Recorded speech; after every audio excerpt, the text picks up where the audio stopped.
humingi din kami ng quote. Wala pa naman kami decision, but I guess in terms of the proposal, if you could give us a proposal by next week. Kasi minamadali kami ni Bisud to present the plans ng bago in 3 weeks time. So, si Pag-ibig din. Eh si Sir Robert, syempre. Ano lang naman yung sa 3 weeks time, ano lang yun, concept, design concept? Concept with, ano ba? Concept. Kailangan medyo, hindi naman yung for construction, pero at least nasa design development. Kasi pag concept pa lang, madaling magbago. Ano yung nakalagay dun sa Maya? Yung nakalagay sa email ni Trisha, yung requirement niya? Hindi naman nakalagay, attorney, na may specific, pero as much as possible. Pag concept kasi, ano pa siya hindi pa ganun ka-detailed eh. Hindi, pero yung require nila within 3 weeks. Alam ko medyo details siya eh, may details na eh. Yeah. Tsaka may BOM. Perspective, conceptual plans, so dapat nasa design development. Kahit pa paano yung pag-present. For permit siguro, yung mga for permit. Ano kayo ba lang ba nakikita mo ito dyan? Parang na tayo mag-order. Iba kasi yung for FCD, for construction drawing, final na yun eh. Baga, i-release na yun. So, kahit pa paano nasa design development. Yung pair na concept pa lang. Yung contract namin, magsasubmit na kasi kami next week by Monday. Yung original namin. So, yun ang paano yung... alam mo, yun nga, we have to discuss how to tie up yung huli. But kasi definitely magbabago. We cannot use the 18 stories. The 18 stories na.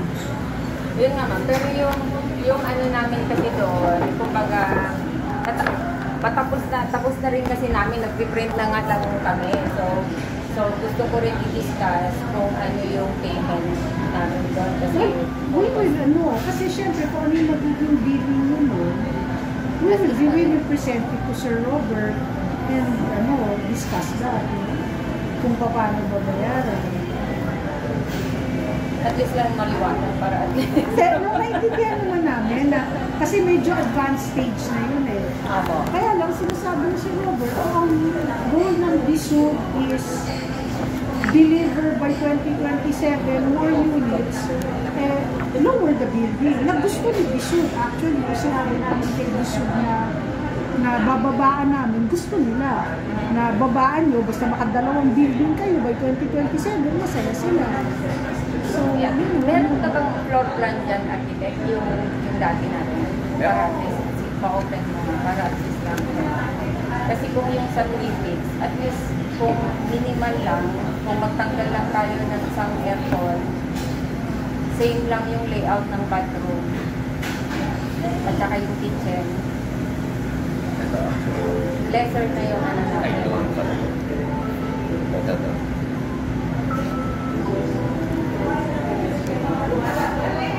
Hindi, yung merong Hello? Yung may blow up na yan. Ano ba ang balak mo? If ever na as is na itong area na yan. Kumbaga kasi ang di ba bare lang naman. Ito kasi talagang kailangan natin ano itong CR and then yung ano yung countertop. Meron yan. So ito lang ang tatanggalin lang natin itong partition na yan. And then if ever mawawala yung isang aircon. Tsaka kino-consider He has 1,000. He has 1,000 doon. Meron ko para rin na mapababa yung kunin na niya. tawag dito. May Cost. Kasi diba, sabi ni attorney, kailangan mapababa namin yung cost para pumasok. Yung condo na nakuha namin Kasi bigger unit, more finishes, higher cost eh. Yeah. So, What's yours? Ako, Amerikano lang. Tapos hindi naman yung yung payout lang. And with Splenda. With one spend. Wala po kami Splenda, ma'am. Brown sugar lang. Lipat na lang. Ihiwalay mo na lang yung sugar. Huwag mo lagyan ng sugar. Bigyan ko na lang po. Yeah. Ikaw, Jay. Black coffee lang please.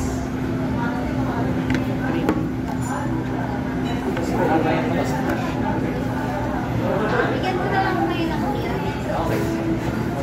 Tapos, food, any food. Kayo, merienda, dessert. Baka gusto niyo ng dessert.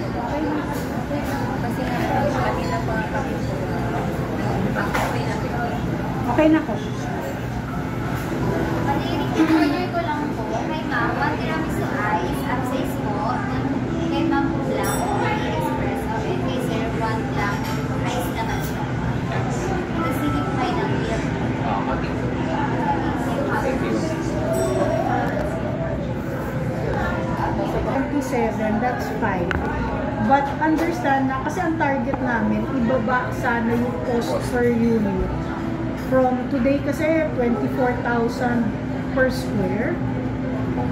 Kung kaya ng 18. Kasi, syempre, oh, Yes. 18,000 thereabouts.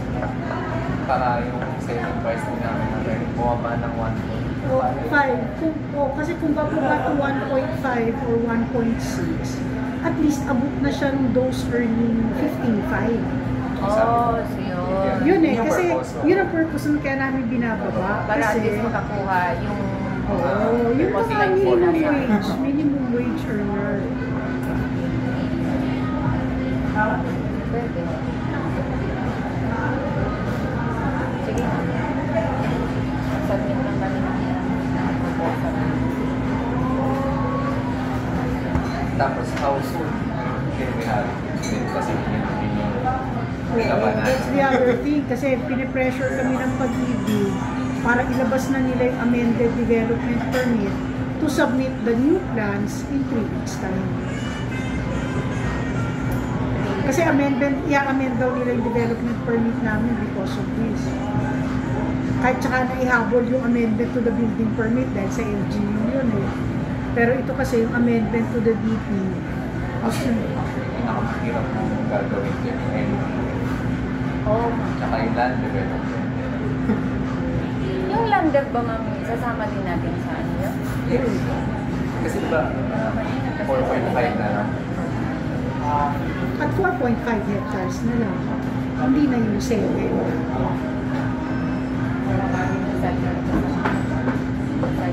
Sa building na. Pero yun na, actually, alam mo, mahirap kasi yung si Pag-ibig kasi, si Disud kasi, dinadrive niya. And in fact, ang unang suggestion sa amin, mag-horizontal na lang kayo, row housing. Sabi namin, number 1 at 11 hectares, ilang units lang yun kung row house na. Natin ang tanong na yun, ito level tapos Kaya ano na lang tayo diba? sabi ko, tapos ano pa. Kahit gawin mong 4 level, kumbaga kahit gawin mong 4 stories or 5 stories lang yan, it's not very efficient use of land. Pero yun ang gusto nila mag-horizontal, kaya doon nila pinupush na yung minimum wage earners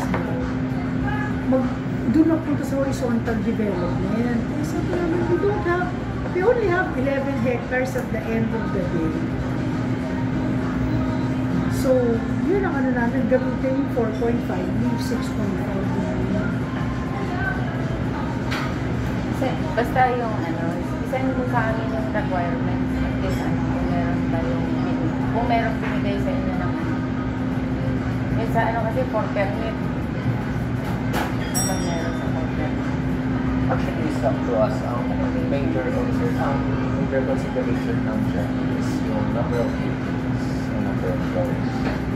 So, anything inside the building, anything inside the 4.5, designer na pa. As long as makiter natin 10 units with 12 floors. And the same number or 12 more levels. number of units. 12 levels ng residential. Commercial attorney to be discussed pa. Commercial, kasi yung commercial, alam mo, Kasi ano, you need commercial in the sense na kailangan mo ng laundry dahil wala namang balkonahe or pagsasabutan sinampay. For it to become sustainable, you have to have laundry, water refilling, convenience store. So yung ground floor, i-ano pa rin natin as? Either the ground floor or kung gusto niyo yung pwede nyo rin naman gawin kasi malaki pa rin naman yung amenities area. Kung tatanggalin yung tennis court, pwede ka maglagay ng another commercial building doon. Para yung commercial area mo, hindi every building ground floor meron. Pwede may parang mini commercial center ka dyan na nandun yung laundry, nandun yung